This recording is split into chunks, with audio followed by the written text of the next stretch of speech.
Et justice serait rendue au nom du commandant suprême, au nom du commandant de la 8e région militaire, au nom du chef d'état-major général et au nom de tous les peuples congolais, justice serait rendue. Nous sommes les forces spéciales, Totawa Pik Hadi Kumush. Et na adui, na wa allié yake, na population en bas, na simama nyuma yabo, Totawa Pik. Gentle Boy, the youngest producer. Mais oui, c'était lui, le colonel Mostafa Mamadou Ndala, lui qui nous a quittés le 2 janvier en 2014 à 12h précisément. Alors, parlons de ces mouvements ici du 23 mars. Nous allons commencer par l'origine de ces mouvements.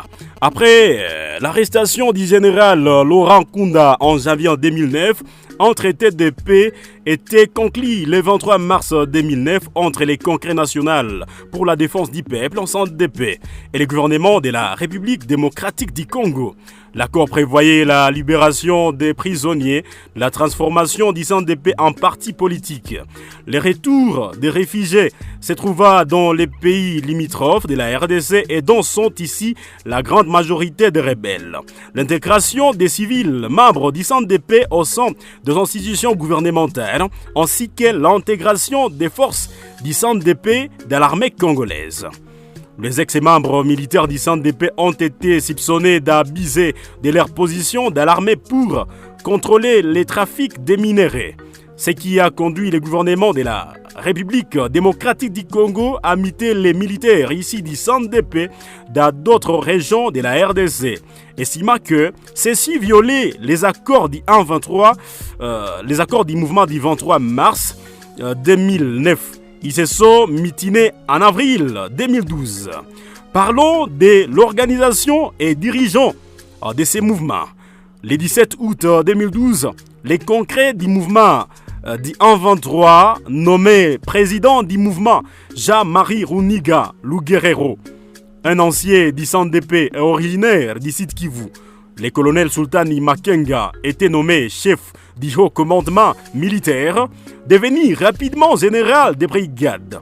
Il est chef d'état-major général de la branche armée du 1-23, baptisée Armée révolutionnaire du Congo, ARC.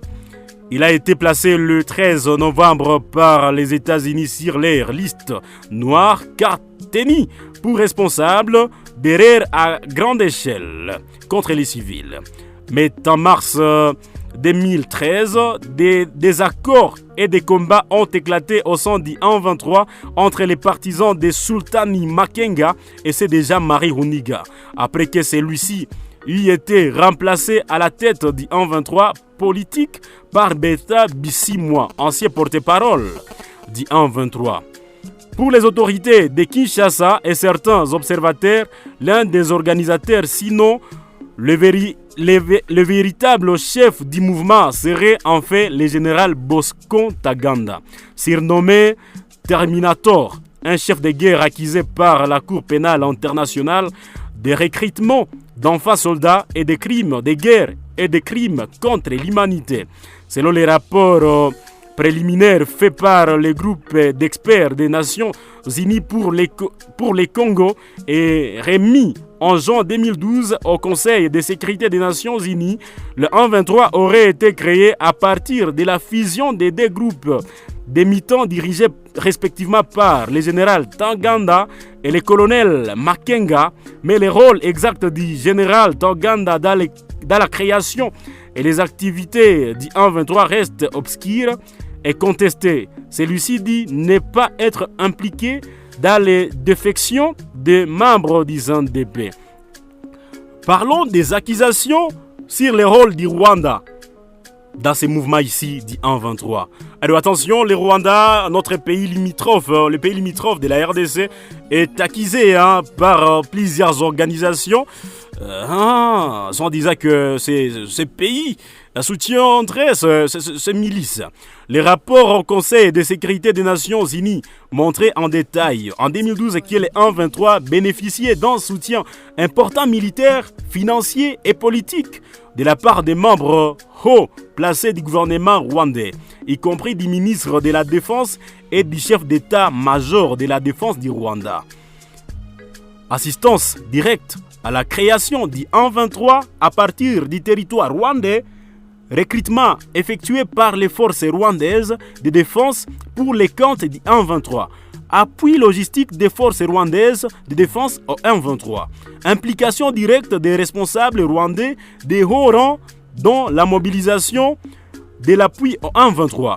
L'appui direct fourni au 1-23 par des unités de forces rwandaises de défense lors d'opérations en RDC. Soutien au 1-23 par des officiers rwandais. Soutien du Rwanda à des groupes armés et à des mutineries liées au 1-23. Soutien du Rwanda à des personnes visées par les sanctions, notamment le général Bosco Ntaganda.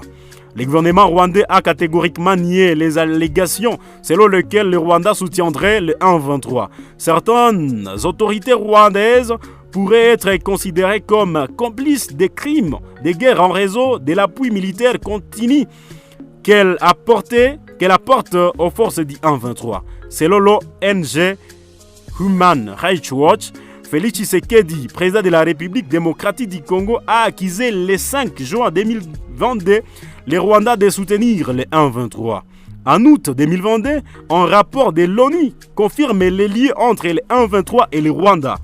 Il semble que le motif principal de l'activisme militaire rwandais dans la région soit de permettre une captation de richesses minières régionales, notamment les coltans. Alors, parlons des crimes réalisés par ces mouvements ici du 1-23, ce mouvement du 23 mars, un mouvement qui a commis vraiment tant de crimes dans notre région, surtout à l'Est. D'après Human Rights Watch, les membres du 1-23 sont responsables de crimes de guerre commis à grande échelle, y compris des exécutions sommaires, des viols et des recrutements de force.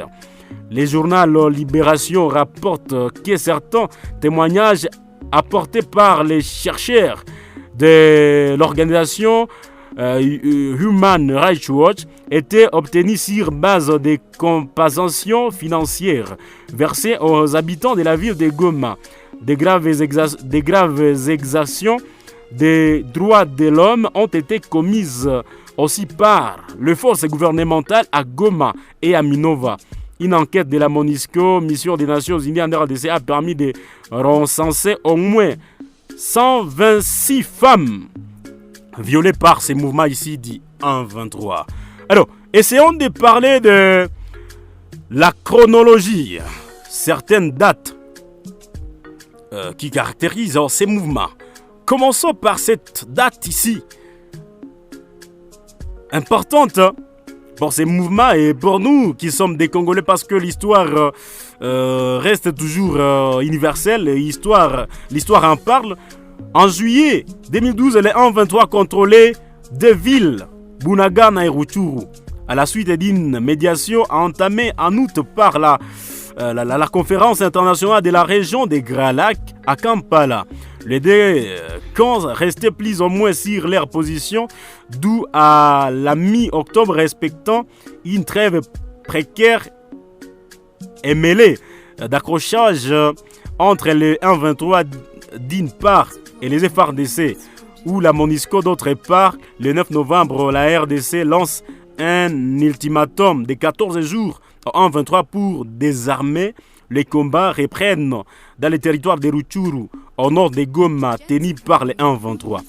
La date également du 17 novembre, les 1-23 attaquent les FARDC dans les environs de Kibumba, à une trentaine de kilomètres au nord de Goma, Mboga et Ruhondo. Parce qu'il y a... Donc, on se comprend les amis, ils s'emparent de Kibumba dont les FARDC se retirent malgré l'intervention de l'hélicoptère d'attaque de la MONUSCO.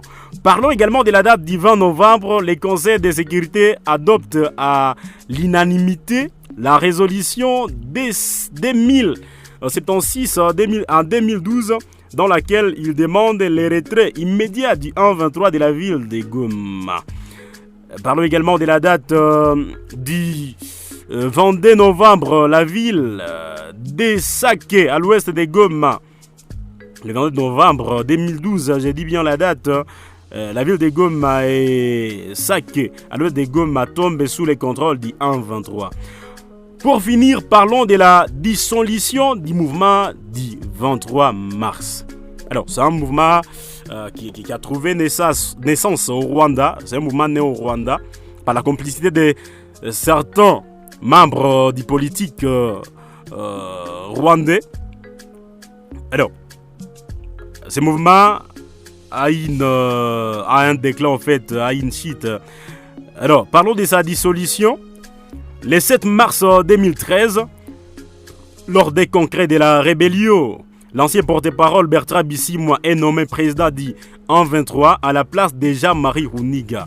Les clans des Runiga contestant cette décision, des combats ont ensuite éclaté entre les deux factions, les deux côtés, dans la région des Rougari. Selon Radio Okapi, la radio de la MONUSCO, il y aurait eu 5 morts et des blessés civils. À partir de fin octobre 2013, les forces congolaises, appuyées par une brigade d'intervention de l'ONU, lancent une offensive avec des moyens lourds. Dans la nuit du 4 au 5 novembre 2013, l'armée congolaise chasse les combattants du 1-23 des dernières positions qu'ils occupaient dans les montagnes du Nord Kivu, à la frontière du Rwanda et de l'Ouganda. Les pertes sont, selon l'armée ougandaise, de 290 morts dans les rangs du 1-23.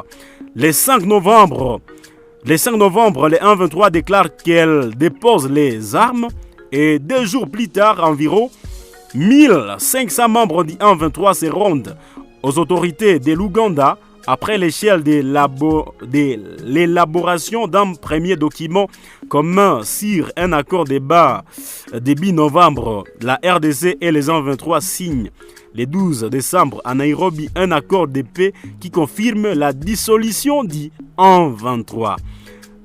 Définit les modalités de la démobilisation et conditionné à l'abandon de la violence, la reconnaissance des droits de ses membres.